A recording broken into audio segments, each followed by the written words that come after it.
with Andrew Holland, Chief Executive Officer with Ambit Investment Advisors. Andrew, good morning and thank you for joining us. Andrew, post-budget, some degree of volatility has kicked in. Markets are struggling and Nifty is struggling to make a new high. What is your sense? Yeah, I think we're going to be in this range for some time, Nikunj. I'll tell you why. Is that, I think the budget. I'm not saying it was disappointing, because I think it did all the right things to my mind. But there's no big bang reform. So unless you get some significant reforms, which the market can grab hold of, then I think we're very much in a trading range. And my view is that we can talk about the index, but I still think that the defensive sectors, which we all know, I just can't see that the share prices are going to move a lot higher. So even though earnings will be good, I just think the P's will catch up, so they'll be derated over time.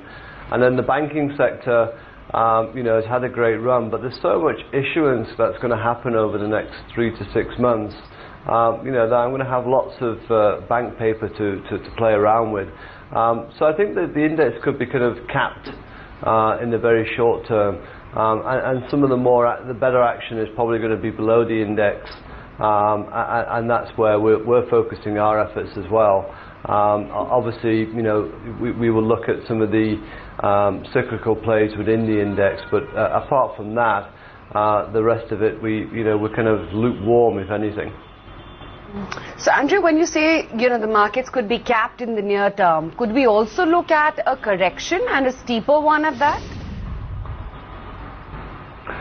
I'd love to be a little bit more negative here, and I should be, because our markets have risen quite strongly, but whatever happens globally at the moment is just being ignored. I don't know if that's complacency, but I think it's more to do with just so much cash that's swashing around, whether it's around Europe or the European Union, but also these huge amounts of cash bids which have been coming out from the US. I just think is keeping liquidity so strong that any geopolitical problems or any problem is just being ignored for the time being. That will change. We know liquidity markets don't last forever, but I'm not sure what the catalyst is. But once the catalyst happens, we could be in for a sharp correction globally, which will obviously take the froth away from the Indian markets as well. So let's enjoy what we have for the moment. But my antenna is up. I'm just not finding what to bring the markets down. They just seem to rally after a very short respite in terms of 1 or 2% down. Well, Andrew, like they say, make hay while the sun shines. So what is the best way to participate in this kind of a market where fundamentals are taking a back seat, but liquidity is taking markets higher? So, what happened when the market moved up? I think all stocks moved ahead, whether they were good or bad. And I think hopefully if the market's going to remain in this trading range, then we will sort the men from the boys, and that's what we've been doing. So we've been concentrating in certain sectors and identifying which companies we believe will be a beneficiary of the economic recovery and infrastructure spending that we expect to happen over the next 2 to 3 years. Don't get me wrong, I'm not trying to be bearish, we are in a bull market, but I think you'll make a lot more money concentrating on companies. Let's say Alstom T&D, which is a company we like. We think they're going to be beneficiaries from infra spending in railways and obviously power, and they're going to be leaders. And they've invested quite a lot of money over the past 3 to 4 years. So any asset churn for them means its operational gearing is going to be huge. And I think that's the theme that we like, is operational gearing. So we're looking at the manufacturing companies who have a lot of spare capacity.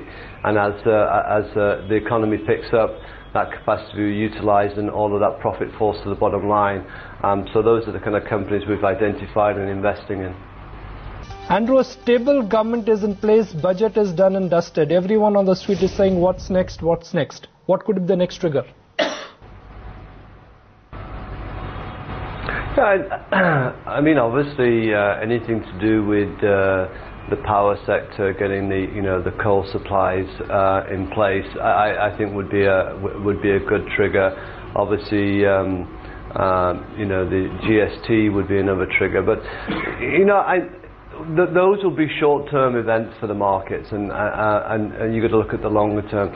See, we haven't really kind of moved our forecast for GDP. We're still at 5.5% for this year and 7% for the year after. But I said to you before, Nikunj, this is all about India earnings. This is a domestic India story, and the operational gearing of Indian companies is absolutely huge. You're going to see a profits explosion over the next few years across many sectors, particularly companies in manufacturing, and that's where you're going to get the big upgrade. So I talked about Alstom T&D, for example. I'm sure if you looked at it, you'll see a P of somewhere around 40 at the moment. According to our work, that if I look 3 to 4 years out, and this is what you have to do now, it's probably on a P of nearly 7. So you can see the potential price movement you can get from this kind of company. It's going to be 3 to 4 times higher in the next 3 to 4 years. There's absolutely no doubt about it. So these are the underlying themes that you have to look for. Go back to 2003 to 2007. It's a similar story. It's the GDP growth starting to accelerate, and then your earnings really starting to pick up. And look at some of the companies that came out of that, from nowhere. I'm not saying that they're the best companies now, but GMR and GVK came from absolutely nowhere. And I think you'll find that that's going to be the story this time around. Domestic India is where you need to be, and I would have thought that most foreign companies will be looking at India very closely over the next 6 to 9 months to work out how they're going to get into this huge infrastructure spending that we're going to see, and be able to deliver strong earnings growth going forward. So multinational companies, I suspect, if they're very smart, will start to look at delisting if they're not already doing so. Andrew, what's your view on the telecom space, and especially after yesterday the TRAI came up with spectrum sharing norms, which is going to be positive for the incumbents, and ideas, coupled with a good set of earnings too?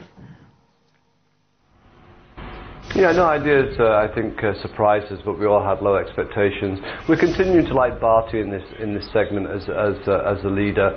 It's doing some of the right things in terms of its overseas operations. So we're more comfortable with Bharti at this stage. I think Idea's ratings are a little bit higher than Bharti's at the moment, so we'd rather stick with Bharti for the time being. But it's really more a play on the kind of infrastructure that needs to be put in place in India, and Bharti will be part of that. So I'm not saying there's operational gearing in Bharti, but there's certainly financial gearing, and that's the 2015 story for India.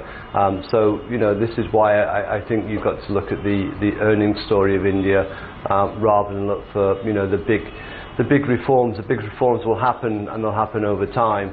But I think if you wait for them, you're going to miss the action that's below the market and the index. Andrew, of late, a lot of price action and volume action has picked up in mid-tier private banks, names like DCB, Federal Bank. At Ambit, what is your house call on some of these mid-tier private banks? Yeah, we've become a little bit more kind of lukewarm towards the private banks, not necessarily the mid-sized private banks. We just think there's a lot of paper to come from the banks over the next 3 to 6 months. So, we're going back to our usual way of investing in banks, which is, we don't mind renting them, but we don't feel like owning them yet. There's still a lot of problems out there. We saw with the bank's results yesterday. There's still problems there. So it's more of a midway play for me, the banking sector. I'd rather play the kind of manufacturers, the real operational gearing, because you're going to see what you're going to see, Nikunj, is analysts across the board not just increasing their price targets, but increasing their price targets with huge upgrades in earnings. And I go back to it's a favourite of ours for some time was Barrett Forge, if you remember, and you've seen the operational gearing impact on their profitability over the last 3 quarters, and obviously what the share price has done as well. And if you look back and look at what consensus forecast was at the time to what they delivered, it was way below. So analysts will have to do catch up on operational gearing. It's very difficult to factor into your earnings models. And that's the story for India. Earnings surprises on the upside. Okay. So manufacturing, Andrew, is one sector where earnings, to your mind, could surprise us. What else? But it's across the board. I mean, let me take a different sector. Let me focus on tourism, for example.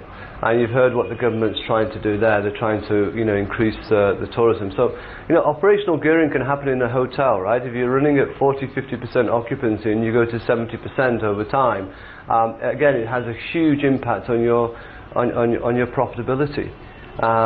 So I don't think I'll be looking at a 8,500 rupee per night at the Taj in Mumbai in 1 year's time. There's absolutely no way. So the operational gearing and pricing power will come back to some of these companies, and you're going to see a huge increase in earnings. So it's not just manufacturing. You've got to look at where the supply factors in the economy are going to be, and which companies will really benefit from that. Mm-hmm. So Andrew, in the first quarter earnings, where do you think the most impressive set of earnings are going to come out from? Which sector do you think is going to be the best of the lot? It's probably going to be, to be honest, as usual, I don't really concentrate on the quarterly earnings. I'm looking 3 years ahead, and that's the way I have to look. Because we're looking in the rear-view mirror, and I have to look forward rather than backwards. It could be some of the kind of smaller mid-cap manufacturing companies, which have seen or have witnessed an increase in manufacturing capacity utilization. So you'll be seeing surprises below the index rather than you will see in the index, and that's where we're focusing our efforts. And I really do want to emphasize this, that your earnings growth going forward is going to be huge. You just have to identify your right companies who are going to be the beneficiaries of that, hopefully with some pricing power as well. If you get pricing power and operational gearing, you got a profits explosion. So let's talk about next 3 years. Is Bharat Forge one stock which you're happy to own for next 3 years? And apart from Bharat Forge, what else would you like to add in your 3-year portfolio? So, Bharat Forge has had a great run, and, we first recommended that around the 250 level. So, we think a lot of the good news has been played out, probably ahead of time now. So we see no real catalyst for the stock in the next 6 months. Obviously, it could be a big beneficiary of railway expenditure, which again, I don't think the market had really kind of factored in 6 months ago, like we were doing. But I said, I'm not going to go through too many names, but an Alstom T&D where we can see huge operational gearing. It's in the right sectors, it's got the right products, it's invested heavily, and all you need is asset turn here, and you're going to see a huge increase in earnings. Where would pharma fit in from next 3 years? Because one would imagine that in next 3 years, pharma would have become a very crowded and a very expensive sector, because that sector is now showing signs of slowing down. I think that goes for IT, consumer and pharma. As I said, I think what will happen is that earnings